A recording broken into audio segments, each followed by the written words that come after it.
Let's face it, when you were getting married, the last thing that you were thinking about was getting a divorce. And we're seeing more and more divorces these days. The demographic trend is that in people over the age of 50, the number of divorces has literally doubled since 1990. And typically, women, their standard of living goes down 45% when this happens. So even if you might want the divorce, this is not going to feel good, right? It's never going to feel fair, and it's never going to be fun, even if you might want this divorce.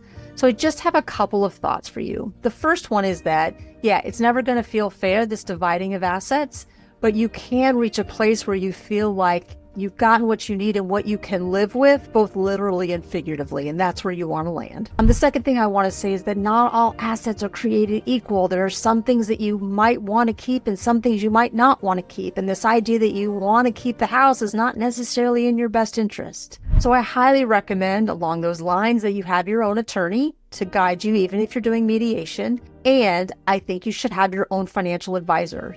And there is a certification out there called a Certified Financial Divorce Analyst that can actually focus with you on this very task. So whether you're working with, a CDFA or a regular financial advisor, I think it's highly recommended so that you can come out in a place where you feel like, okay, I can manage my life from here post-divorce. And by the way, there is life after divorce.